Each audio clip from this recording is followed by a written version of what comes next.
Alabama, 1887. An elderly enslaved woman knelt in the mud while a wealthy plantation owner kicked dirt into her face. She did not flinch. She did not cry out. Her silence made him angrier. He raised his boot again. Then the howl came. Deep, guttural, close. The kind of sound that makes grown men freeze. Something massive moved in the darkness beyond the torchlight. Eyes like molten gold watched from the tree line. The old woman whispered two words that made the plantation owner's blood run cold. "My son." But her son had been dead for 15 years. Everyone knew that. What they didn't know was where his spirit had gone, or what it had become, or why it had returned tonight. Her name was Alma. She was 63 years old. Her back was crooked from decades of cotton picking. Her hands were twisted like tree roots. She could barely walk without pain shooting through her knees. The Thornhill plantation sat 12 miles outside Montgomery. 200 acres of cotton fields. A main house with white columns. Slave quarters that leaked when it rained. 17 enslaved people still worked the land even though the war had ended 22 years ago. They stayed because they had nowhere else to go. Because James Thornhill owned everything for miles. Because leaving meant starving. Because men who tried to leave were found hanging from trees. James Thornhill inherited the plantation from his father. He was 35 years old, clean-shaven, always wore a black suit. He believed slavery was the natural order of things. He believed God had made some people to serve and others to rule. When the Emancipation Proclamation came, his father had laughed. When Reconstruction ended, his father had celebrated. Now James ran things the same way his grandfather had, with violence, with fear, with total control. Alma had been born on this land. She had picked cotton since she was 5 years old. She had watched her mother die in childbirth. She had buried 3 children before they turned 10. Only one had survived to adulthood. His name was Thomas. He had been tall, strong, quick with numbers. He could read, though that was forbidden. Alma had taught him in secret using a Bible she had stolen from the main house. Thomas had disappeared 15 years ago. He was 19 years old when it happened. One day he was working in the fields. The next day he was gone. James Thornhill's father said Thomas had run away. But Alma knew better. She had found blood on the barn floor. She had seen the fear in the other workers' eyes. Nobody talked about what really happened. Talking meant dying. Something else had appeared after Thomas vanished. A wolf. Massive. Black fur. Golden eyes. It was seen near the plantation at night. It never attacked the enslaved people. But 3 overseers had died over the years. Mauled, torn apart, found in pieces. James Thornhill doubled the night patrols. He set traps. He hired hunters. The wolf was never caught. It was never even seen clearly. Just shadows, just howls, just the aftermath. Alma believed her son's spirit lived in that wolf. The others thought she was crazy from grief. But she felt it. Every time the wolf appeared, she felt Thomas near her, watching, waiting, protecting. Tonight would prove her right. The day started like any other. Alma woke before dawn in the slave quarters, a wooden shack she shared with 3 other women. The roof had holes. Rain came through. The floor was dirt. There were no beds, just piles of straw and torn blankets. She could see her breath in the cold air. Her body screamed when she stood up. Every joint hurt, every muscle ached. She was too old for this work, but stopping meant punishment, or worse. She walked to the well outside. The sun was just starting to rise. Orange light spread across the cotton fields. The plantation was quiet except for roosters crowing. She drew water from the well. Her hands shook.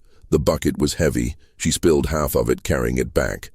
James Thornhill was already awake. She could see lamplight in the main house windows. He woke early every day to inspect the plantation.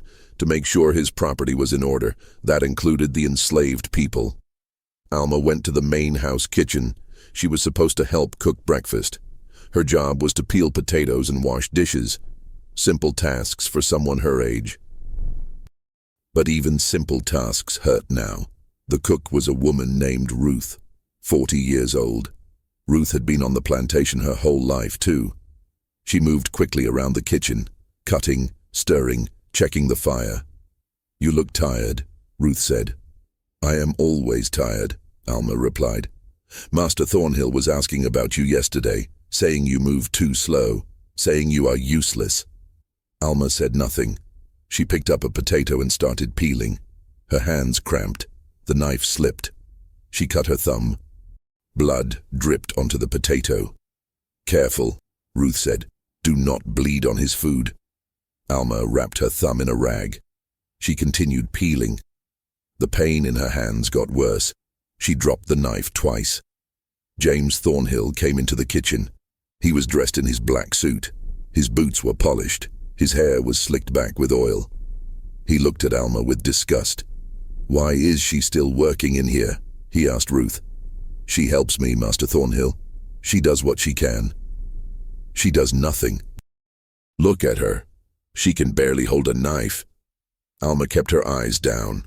She had learned long ago not to look plantation owners in the eye. It was seen as disrespect. Disrespect meant beatings. "I can work, Master," Alma said quietly. "You are a waste of space, a waste of food. You should have died years ago." The words hit Alma like fists, but she showed no emotion. Showing emotion gave men like James Thornhill satisfaction. "Get out of my kitchen," he said. "Go feed the pigs. At least you are good for that." Alma set down the potato. She wiped her hands on her dress. She walked out of the kitchen. Her legs barely held her weight. She moved slowly across the yard toward the pig pens. The sun was higher now. Other enslaved people were starting their work. Men headed to the fields with tools. Women carried laundry to the washhouse. Children fetched water. Everyone moved with their heads down. Nobody spoke unless spoken to. The pig pen was behind the barn. 6 pigs lived there in filth. The smell was overwhelming. Alma picked up a bucket of slop, kitchen scraps mixed with water. She poured it into the feeding trough. The pigs rushed over, squealing and pushing each other. Alma stood there watching them. These animals lived better than she did. They were fed. They were kept for a purpose. When they died, it was quick. A knife to the throat, then meat for the table. She thought about Thomas, about the last time she saw him. He had been carrying water to the fields. He had smiled at her. That smile was the last good thing she remembered. A voice broke her thoughts. "Still alive, old woman." She turned. It was Silas, one of the overseers, a white man in his 40s, scars on his face, a whip on his belt. He enjoyed hurting people. Everyone knew it. "Yes, sir," Alma said. "Surprised you made it through the winter. Thought you would freeze to death in that shack." "I am still here. For now." He stepped closer. "You know what I think? I think Master Thornhill should sell you, get some money for you before you drop dead. Maybe a work farm would take you, work you until you are bones." Alma said nothing. "Or maybe we should just put you down, like an old dog. Would be a mercy, really." He laughed. Then he walked away. His boots made sucking sounds in the mud. Alma stood there shaking, not from fear, from rage. A rage she had carried for 63 years. A rage she had to swallow every single day just to survive. She walked back toward the slave quarters. Her morning work was done. Now she would rest until afternoon when there would be more tasks. Mending clothes, washing floors, whatever Master Thornhill decided. But as she passed the barn, she heard voices, angry voices. She stopped. "You are telling me we lost 3 chickens last night?" It was James Thornhill. "Yes, sir." Another overseer, a younger man named Porter. "Something got into the coop, killed them but did not eat them." "What killed them?" Do not know, sir. Could be a fox. Could be that wolf. Silence. The wolf, James Thornhill said slowly. That damn wolf. We set traps around the property, but it never steps in them. It is like it knows. Animals do not know about traps. You are setting them wrong. We followed the tracks last time. They led to the woods. Then they just vanished. James Thornhill was quiet for a moment. Double the patrols tonight. I want men with rifles. If that wolf comes back, I want it dead. You hear me? Yes, sir. And check the slave quarters. Make sure none of them are feeding it. Make sure none of them are protecting it. You think they would? I think they are animals too, and animals stick together. Alma moved away from the barn before they saw her. Her heart was pounding. The wolf had been here last night. Close. Closer than it had been in months. She thought about Thomas again. About the blood in the barn. About the stories the old people used to tell. Stories about spirits. About transformation. About justice that came from the earth itself when human justice failed. Maybe she was crazy. Maybe grief had broken her mind. But she believed. She believed because belief was all she had left. The day dragged on. Alma mended a torn dress. She scrubbed the main house floors. Her knees screamed with every movement. By evening she could barely stand. Dinner was the same as always. Cornmeal mush. A piece of salt pork the size of her thumb. Water. She ate in the slave quarters with the others. Nobody talked much. Everyone was too tired. Ruth sat next to her. You should be careful, Ruth whispered. Why? Master Thornhill is in a mood. I heard him talking to his wife. He said he wants to clear out the old and useless, make room for new workers. He cannot buy new workers. Slavery is over. He does not buy them. He tricks them, promises them wages, then never pays. And if they try to leave, he has them arrested for theft. Says they stole from him. The sheriff is his cousin. It always works. Alma finished her food. It does not matter. I will die here anyway, just like everyone else. Do not say that. It is true. Ruth said nothing else. She knew it was true too. Night fell. Alma lay down on her straw pile. The other women were already asleep. She could hear them breathing. She could hear rats moving in the walls. She closed her eyes. But sleep did not come. She thought about Thomas, about the wolf, about James Thornhill's words earlier. You should have died years ago. Maybe he was right. Maybe she should have. What was the point of this life? What was the point of suffering with no end? Then she heard it, a howl, long, low, mournful, the wolf. She sat up. The other women stirred but did not wake. Alma stood. Her body protested, but she ignored it. She walked to the door. She opened it slowly. The night was cold. Stars filled the sky. The moon was almost full. She could see the fields, the barn, the main house in the distance. Another howl. Closer this time. Alma stepped outside. She walked toward the sound. Her feet were bare. The ground was cold and muddy. She did not care. She passed the pig pen. The pigs were agitated. They squealed and ran in circles. Something had spooked them. She reached the edge of the cotton fields. The stalks were dead now, harvested months ago. The field was just empty dirt and dried plants, movement in the darkness, something massive, low to the ground. The wolf stepped into the moonlight. It was bigger than any wolf should be, taller than her waist. Its fur was black as ink. Its eyes glowed gold. Steam rose from its mouth in the cold air. Alma stood still. She was not afraid. She had never been afraid of this wolf. Thomas, she whispered. The wolf stared at her. Its eyes were intelligent, aware. They were not the eyes of an animal. Tears ran down Alma's face. Is it really you?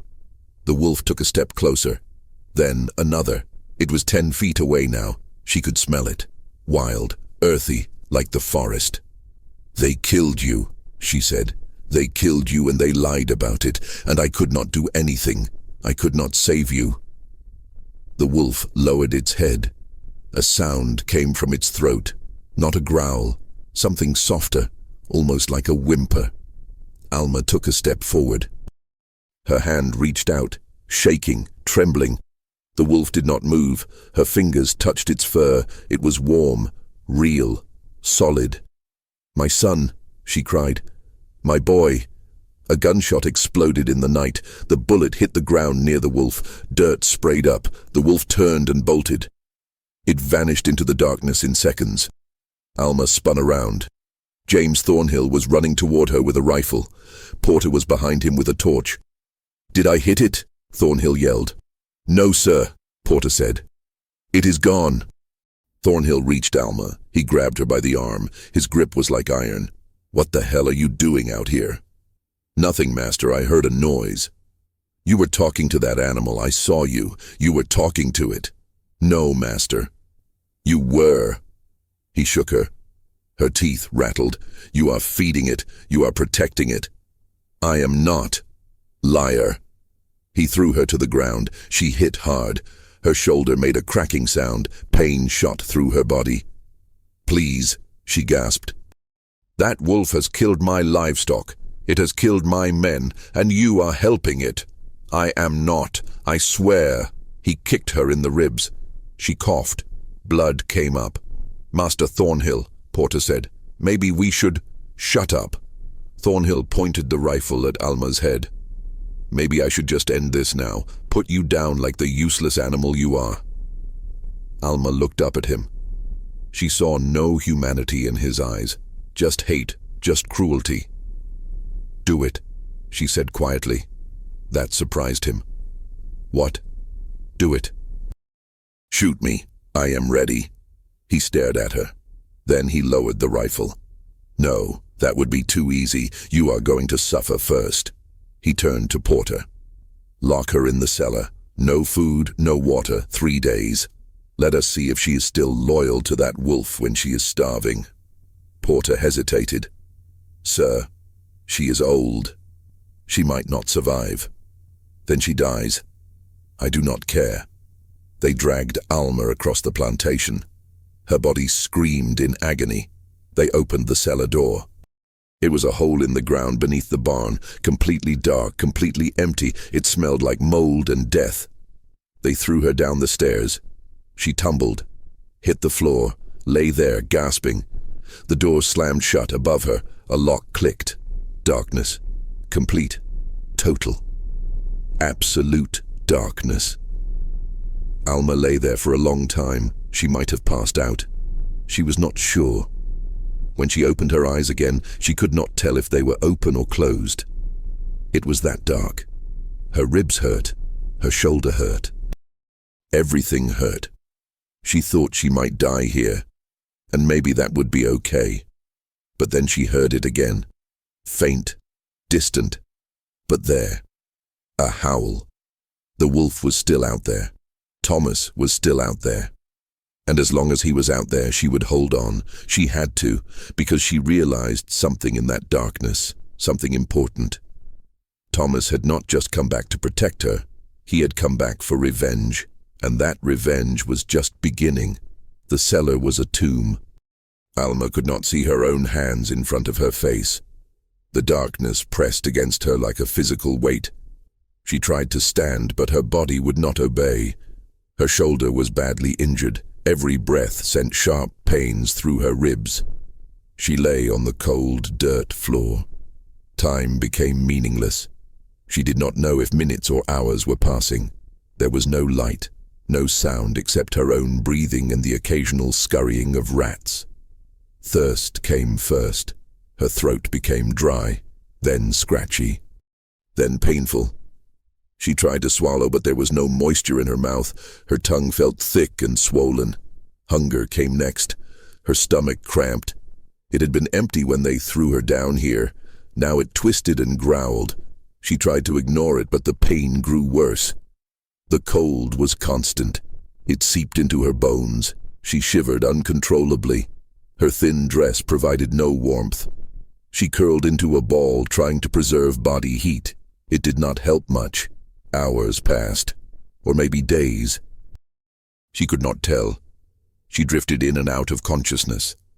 Her mind played tricks on her. She saw Thomas as a child. She heard his voice. She felt his hand in hers.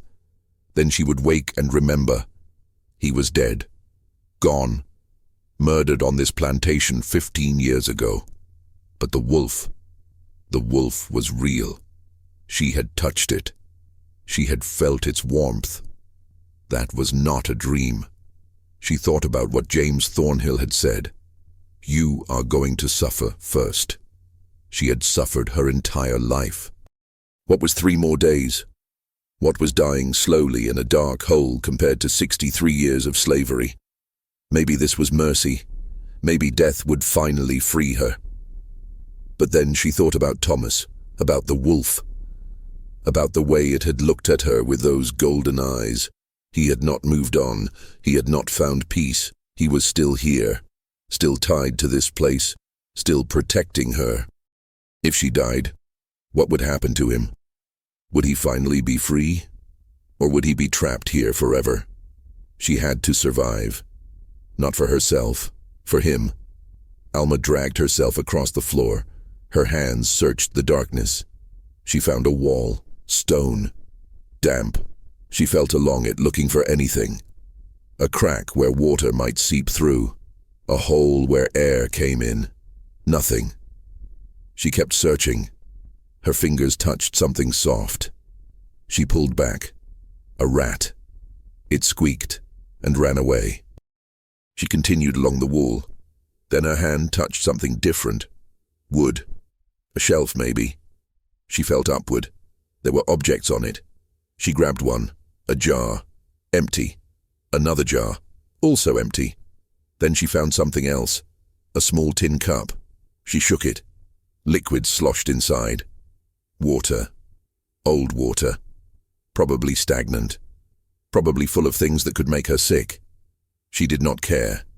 She brought it to her lips. She drank. It tasted like rust and dirt. She drank it all. It was not much. Maybe 4 ounces. But it was something. She set the cup down. She felt a little stronger. Not much, but a little. She lay back down on the floor. She closed her eyes. Sleep came in fragments. She dreamed of the plantation burning. She dreamed of James Thornhill screaming. She dreamed of the wolf standing over his body. A sound woke her. Footsteps above, voices, muffled through the floor. She has been down there 2 days now. It was Ruth's voice. Master's orders. That was Porter. She is going to die. Maybe that is the point.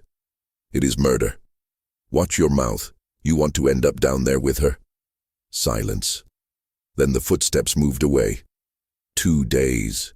She had been down here 2 days, 1 more to go. If James Thornhill kept his word, if he did not just leave her here to rot. The pain in her body had evolved. It was no longer sharp. It was dull, constant, numbing. She was shutting down. Her body was giving up, but her mind held on. She thought about Thomas. She replayed every memory she had of him. His first steps, his first words, the way he laughed, the way he used to sneak books into the slave quarters and read by candlelight. He had been smart. Too smart.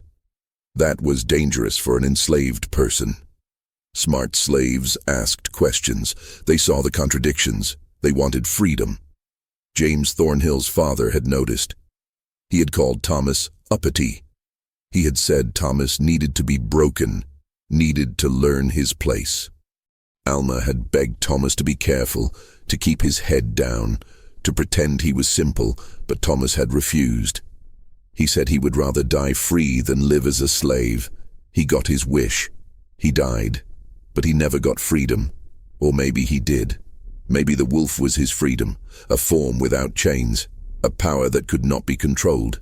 Another sound. Different this time. Not footsteps. A scratching.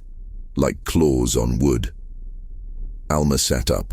Pain screamed through her body, but she ignored it. The scratching continued.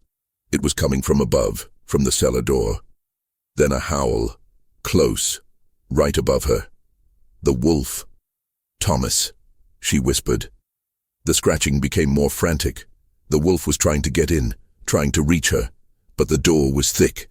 The lock was solid. Even a creature as powerful as the wolf could not break through. Then voices, shouting. "It is here. The wolf is here. Get your rifles." Where did it go? It was just at the barn. Gunshots. 3, 4, 5. The sounds echoed across the plantation. Then, silence. Alma waited. Her heart pounded. Had they killed it? Had they killed Thomas? Minutes passed.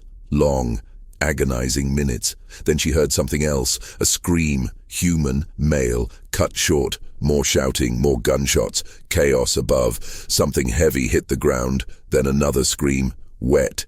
Gurgling. The wolf was not dead. The wolf was attacking. Alma pressed her ear to the floor. She could hear running, yelling, panic. Then James Thornhill's voice.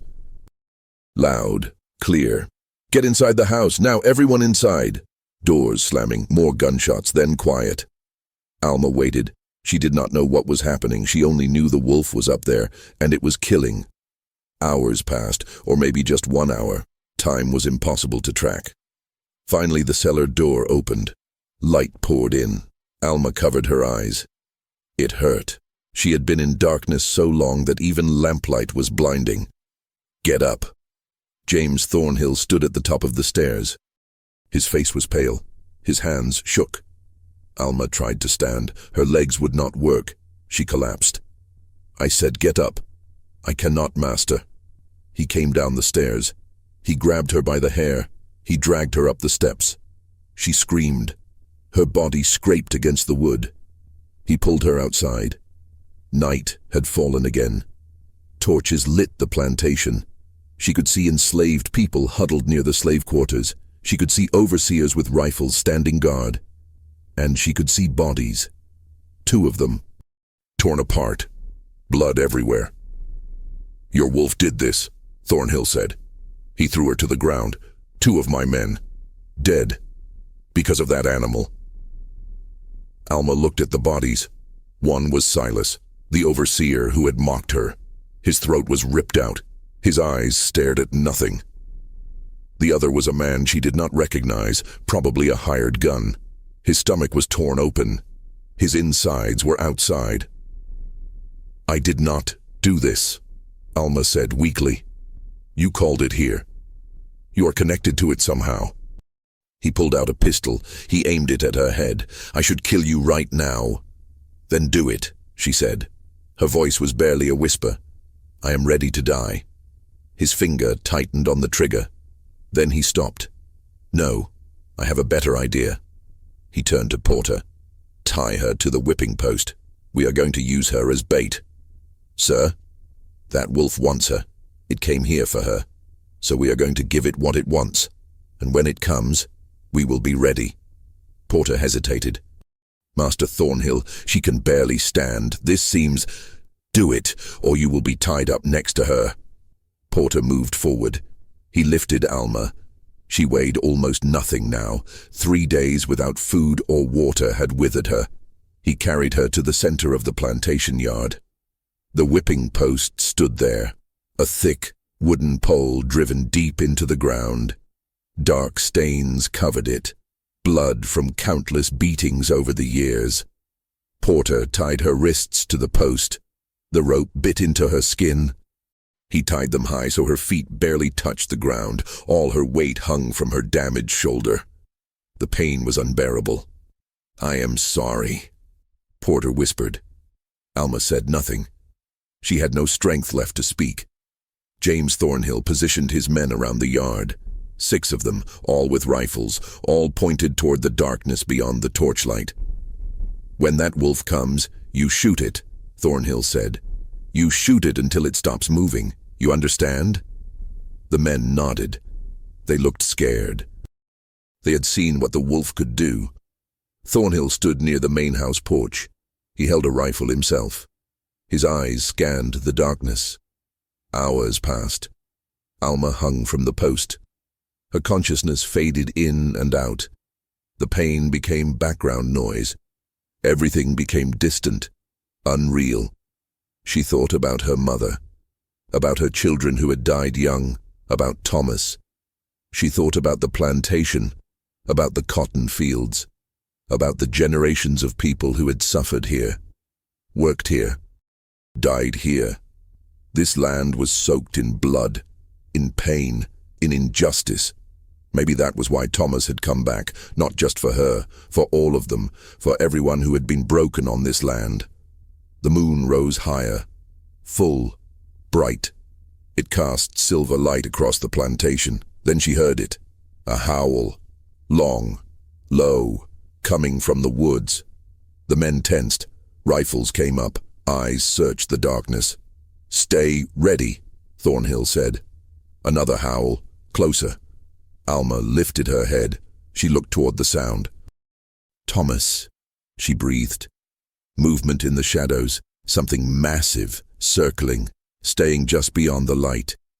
"I see it," one of the men said. His voice cracked with fear. "Hold your fire until it comes into the light," Thornhill ordered. The wolf moved closer. Alma could see its shape now, enormous, powerful. It moved like liquid shadow. It stopped at the edge of the torchlight, its golden eyes fixed on Alma. Then they shifted to James Thornhill. The look in those eyes was pure hate. "Now!" Thornhill screamed. 6 rifles fired. The sound was deafening. Smoke filled the air. The wolf moved. Faster than anything that size should move. It dodged left. 3 bullets missed. 2 hit its flank. 1 grazed its head. But it did not stop. It charged. The men tried to reload. They were too slow.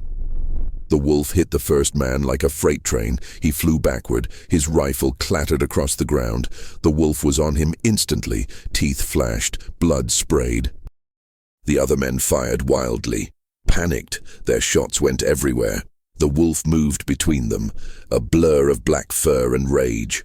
Another man went down, then another. Screams filled the night. James Thornhill ran for the main house. He reached the porch. The wolf cut him off. They faced each other, man and beast. The wolf's lips pulled back. Its teeth were stained red. Thornhill raised his rifle. His hands shook so badly he could barely aim. The wolf lunged. Thornhill fired. The bullet hit the wolf in the chest. The wolf stumbled, fell, lay still. Thornhill laughed, a high, hysterical laugh. "Got you, I got you." He walked toward the wolf, his rifle pointed at its head. He would finish it, make sure it was dead. The wolf's eyes opened. It sprang up. Thornhill had no time to react. The wolf's jaws closed around his throat. It shook him like a rag doll. Bones snapped. Blood poured. Thornhill made a wet, gurgling sound. His rifle fell. His body went limp. The wolf dropped him. He hit the ground and did not move. Alma watched it all. She felt no horror, no fear, just relief. Justice had finally come. The wolf turned toward her. It limped. The bullet wounds were serious. It was bleeding, weakening. It walked to the whipping post. It stood in front of her. Those golden eyes met hers. "You came back," she whispered. "You came back for me." The wolf made a sound, something between a whimper and a growl. "I am sorry," she said. Tears ran down her face. "I am sorry I could not save you. I am sorry they killed you." The wolf pressed its head against her legs. She felt its warmth, its breath. "You can rest now," she said. "It is over. He is dead. You can rest." The wolf looked up at her one last time. Then it walked away. Slowly, painfully, back toward the woods. Alma watched it go. "Goodbye, my son. Goodbye." The wolf disappeared into the darkness. She never saw it again. The plantation was silent now. Bodies lay everywhere, blood soaked into the dirt. The torches flickered and died one by one. Alma hung from the post, her vision blurred, her body was shutting down. She had nothing left. But she smiled. Because James Thornhill was dead. Because the plantation would fall. Because after 63 years, something had finally changed. Footsteps approached. Ruth came running. Other enslaved people followed. They had watched everything from the slave quarters. "Cut her down," Ruth said. Quickly. Hands reached up. The ropes were cut. Alma fell. Ruth caught her, lowered her gently to the ground. "You are going to be okay," Ruth said. But they both knew it was a lie. Alma was dying. Her body had been pushed too far. 3 days without food or water. Beaten, hung from a post. She had minutes left. Maybe less. "The wolf," Alma whispered. "Did you see it?" "Yes, we all saw it." "That was Thomas. That was my son." Ruth nodded. She did not argue. "I know. We all know." Alma's breathing became shallow. "What happens now?" "We are free. Master Thornhill is dead. His men are dead. We can leave." "Where will you go?" "North, anywhere. It does not matter. We will be free." Alma smiled. "Good. That is good." Her eyes closed. Her breathing stopped. Her body relaxed. She was finally free too. Ruth held Alma's body for a long time. The other enslaved people gathered around. 17 souls who had lived in chains, who had watched their families torn apart, who had survived through cruelty and terror. Now they stood in silence. The only sounds were the wind and the crackling of dying torches. "What do we do?" someone asked. Ruth looked up. Her face was wet with tears, but her eyes were hard, determined. "We bury our dead. Then we burn this place to the ground." They worked through the night. They dug a grave for Alma behind the slave quarters.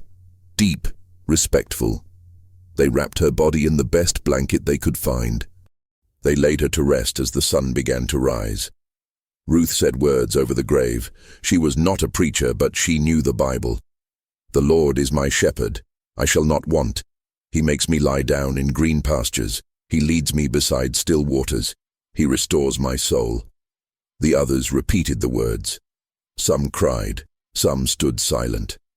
All of them knew what Alma had endured, what she had lost, what she had survived. When they finished, they turned to face the plantation. The main house with its white columns, the barn, the cotton fields, the whipping post still standing in the yard. "Burn it," Ruth said. They scattered across the property. They grabbed torches. They lit fires in every building. The slave quarters they left alone. Those they would need for one more night. But everything else burned. The main house went up fast. The wood was old and dry. Flames climbed the walls. Windows exploded. The roof collapsed inward with a roar. The barn burned next. Then the storage sheds, the cotton gin, the overseer houses. Fire consumed everything. Smoke rose into the morning sky like a black pillar. The enslaved people stood and watched. Some smiled, some laughed, some just stared in disbelief. James Thornhill's body still lay in the yard. No one touched it. Let him burn with his plantation. Let him turn to ash with everything he had built on suffering. By noon the fires had died down. Only charred ruins remained. The Thornhill plantation was gone. Erased. Nothing left but memories and ghosts. "We should go," someone said, "before more white men come." Ruth nodded. "Gather what you can carry, food, water, blankets. We leave within the hour." They moved quickly. They had waited their whole lives for this moment. They would not waste it. But before they left, Ruth did one more thing. She went to Alma's grave. She knelt beside it. She placed her hand on the fresh dirt. "Thank you," she whispered, "for holding on, for surviving, for giving us this chance." The wind picked up. It moved through the dead cotton fields. It carried the smell of smoke and ash. And for just a moment, Ruth thought she heard something. A howl. Distant. Fading. Like a final goodbye. She stood. She wiped her eyes. She walked back to the others. They left the plantation together. All 17 of them. They walked down the dirt road that led away from the property, the road they had never been allowed to take, the road to freedom. Some headed north, others went east. They split into smaller groups. It was safer that way, harder to track, harder to catch. Ruth led a group of 7. They walked for 3 days. They slept in the woods. They avoided towns. They drank from streams. They ate what little food they had brought. On the 4th day they reached a settlement, a community of formerly enslaved people who had built their own town. Small, poor, but free. They were welcomed, given shelter, given food, given hope. Ruth found work as a cook. Others found work in fields they now owned themselves. Children went to school for the first time. People learned to read, to write, to dream. Years passed. The story of the Thornhill plantation spread. People heard about the wolf, about the old woman who had been tied to the whipping post, about the fire that consumed everything. Some said it was justice, others said it was murder. Some said it was both. Ruth grew old in that settlement. She married. She had children. She lived to see them grow up free. Something her mother never saw, something Alma never saw. But she never forgot. She told the story to her children, and they told it to their children. The story of Alma, the story of Thomas, the story of the wolf. And sometimes, on quiet nights when the moon was full, people in that settlement would hear howling in the distance, deep, mournful, protective. They said it was Thomas, still watching, still guarding, making sure no one ever forgot what happened, making sure no one ever forgot the price of freedom. 20 years after the fire, a journalist came to the settlement. He was writing a book about slavery, about Reconstruction, about the violence that continued even after emancipation. He interviewed Ruth. She was 60 years old now, gray hair, deep lines in her face. But her mind was sharp. Her memory was clear. "Tell me about the Thornhill plantation," he said. Ruth sat in her small house. A fire burned in the hearth. She looked into the flames as she spoke. "It was hell," she said simply, "a place where people were worked to death, where children were sold away from their mothers, where asking for kindness meant a beating. And the fire, the deaths. James Thornhill was a monster. He kept us in chains long after the law said we should be free. He beat us, starved us, killed us. What happened to him was what he deserved. Some people say a wolf killed him, that it killed several men that night." Ruth smiled. "Some people say a lot of things. But you were there. You saw it. What really happened?" Ruth was quiet for a long time. Then she spoke. "There was an old woman named Alma. She had a son named Thomas. Thomas was smart, too smart. The Thornhills did not like that, so they killed him. Made it look like he ran away, but Alma knew. Mothers always know. And Thomas came back, not as a man, as something else, something wild, something free. He came back to protect his mother, to punish the people who killed him."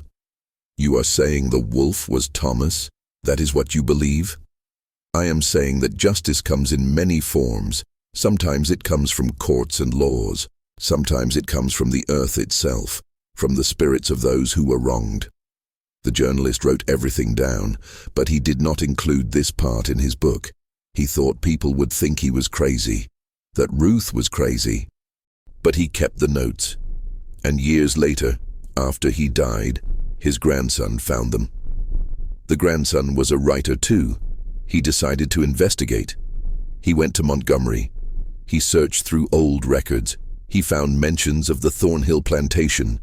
He found newspaper articles about the fire, about the mysterious deaths. He found something else too, reports from hunters, from travelers, From people who lived near where the plantation had been, reports of a wolf, a massive black wolf with golden eyes. Seen over decades, seen protecting formerly enslaved people from violence, seen attacking men who wore white hoods, seen near lynching trees where it would howl all night until someone came to cut down the bodies.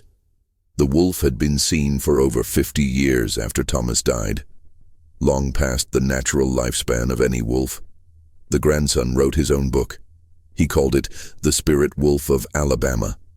It told the story of Alma and Thomas, of the plantation, of the fire, of the justice that came not from men, but from something beyond understanding.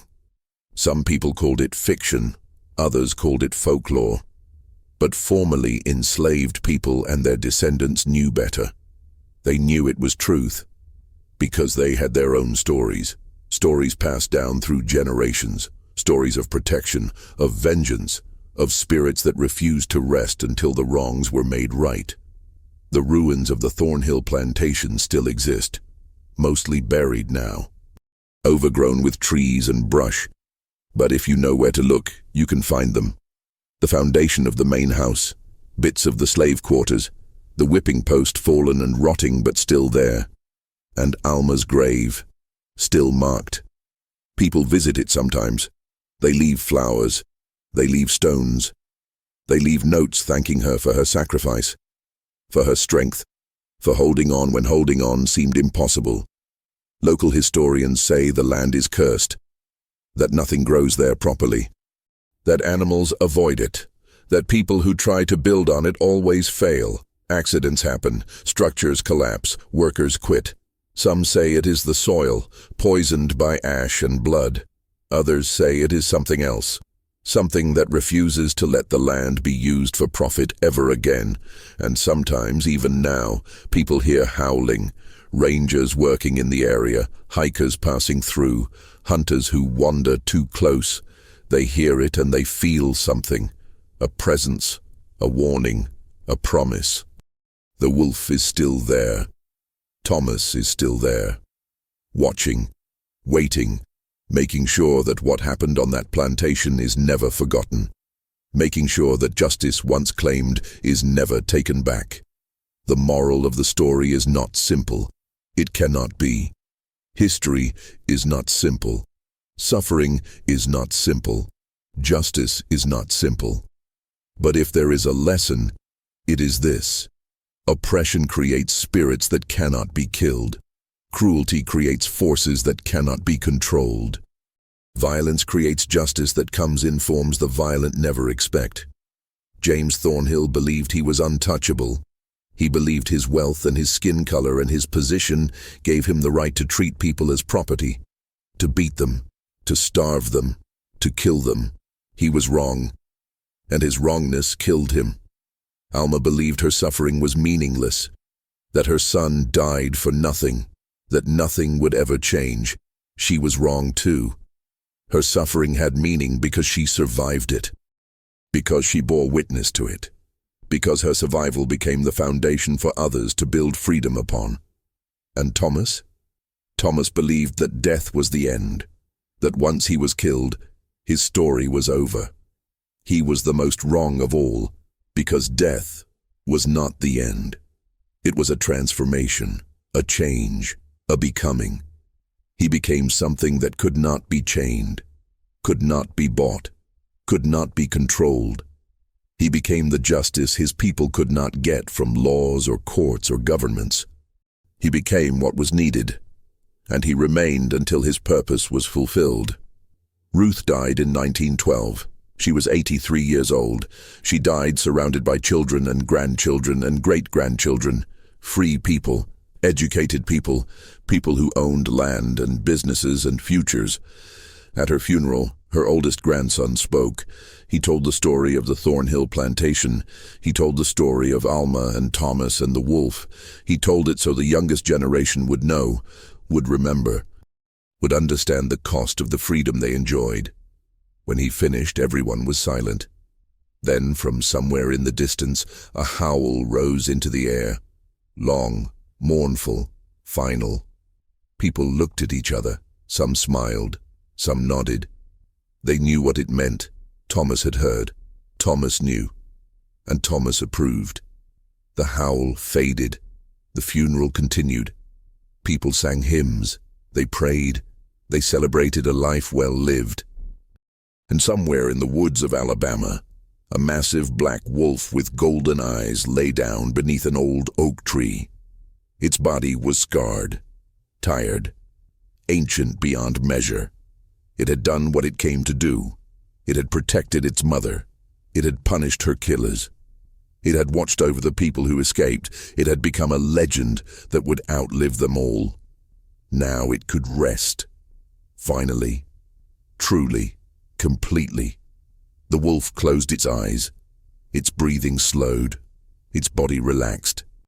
And as the sun set over the Alabama landscape, the wolf's spirit finally let go. It rose up like smoke, like mist. It drifted on the wind. It went to wherever spirits go when their work is done. Thomas was free. Alma was free. All the souls who had suffered on that plantation were free. The land remembered. The stories remembered. The descendants remembered. And that memory became a weapon, a shield, a warning to anyone who thought that cruelty could last forever. That injustice could go unpunished, that the oppressed would remain silent. Because they would not. They could not. They were witnessed by the earth, by the trees, by the spirits of those who came before. And those spirits were watching, always watching, ready to rise again if needed, ready to howl in the darkness, ready to show their teeth, ready to remind the world that some debts must be paid, some wrongs must be righted, some justice cannot be denied, no matter how long it takes. No matter what form it takes, no matter who tries to stop it, justice comes. In the end, always, and when it does, it has teeth.